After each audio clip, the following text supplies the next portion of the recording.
భద్రాద్రి కొత్తగూడెం జిల్లాలో పద్మశ్రీ డాక్టర్ వనజీవి రామయ్య ప్రథమ వర్ధంతి కార్యక్రమాన్ని ఘనంగా నిర్వహించారు. సత్యసాయి సమాజ సేవా ట్రస్ట్ ఆవరణలో వనజీవి రామయ్య చిత్రపటానికి పూలమాలలు వేసి ఘనంగా నివాళులర్పించారు.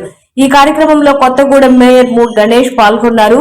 సంజీవి రామయ్య వారసుడిగా పేరు పొందిన చిన్నారి మూడ్ విశ్వామిత్ర చౌహాన్ రామయ్య జ్ఞాపకార్థం తన 1409 మొక్కలను నాటారు. వర్ధంతి సందర్భంగా ఆశ్రమంలోని విద్యార్థులకు మరియు వృద్ధులకు అన్నదాన కార్యక్రమాన్ని నిర్వహించారు.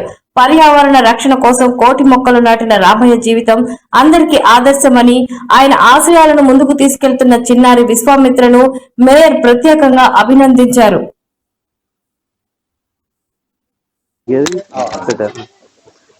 నమస్కారం అండి. మరి ఈరోజు పెద్దలు కీర్తిశేషులు పద్మశ్రీ డాక్టర్ వనజీవి రామయ్య గారి వర్ధంతి సందర్భంగా మరి ఆ మహనీయుని స్మరించుకుంటూ మరి పర్యావరణ పరిరక్షణ కొరకు తన వంతు బాధ్యతగా వాక్ ఫర్ ట్రీస్ కాన్సెప్ట్ తీసుకొని ప్రతిరోజు మొక్కలు నాటి ఇప్పటికీ 1409 మొక్కలు నాటినటువంటి మా చిన్నారి మరి వారి ఆధ్వర్యంలో సత్యసాయి బాబా ట్రస్ట్ మరి ఆశ్రమంలో ఈరోజు అన్నదాన కార్యక్రమం వారి గుర్తుగా అన్నదాన కార్యక్రమం ఏర్పాటు చేయడం జరిగింది. మా చిన్నారి విశ్వామిత్ర చౌహాన్ ఆధ్వర్యంలో మరి వారి లెక్క ప్రతి ఒక్కరు చిన్నారులు ముందుకొచ్చి మరి పాఠశాలలో అయితేనేమి మరి పెద్దలు కానీ చిన్నలు కానీ అందరూ కలిసి మరి పచ్చదనం పెంచడం కోసం ప్రతి ఒక్కరూ వారి వంతు బాధ్యతగా కృషి చేస్తే మనం పర్యావరణాన్ని రక్షించుకోగలుగుతాము. మరి రోగాల బారిన పడకుండా మరి మన ఆరోగ్యాన్ని కూడా కాపాడుకుంటాము. కాబట్టి ప్రతి ఒక్కరూ ఆరోగ్యవంతమైన సమాజం కోసం మొక్కలు నాటి మరి వాటిని సంరక్షించి చెట్లుగా మలిసే దాంట్లో మరి బాధ్యతగా ముందుకెళ్లాలని ఈ సందర్భంగా కోరుకుంటున్నానండి. నమస్తే.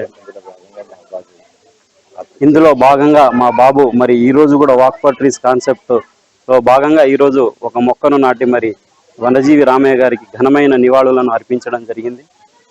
నమస్తే. నా పేరు Vishwamitra Chauhan, second class, no border public school. నేను రోజు నాటుతాను. ఇప్పటికి 1409 మొక్కలు నాటా. అందరు కూడా మొక్కలు నాటాలి. వనజీవి రామయ్య లాగా అందరూ ప్రకృతి సేవ చేయాలి. వృక్షో రక్షిత రక్షితాః.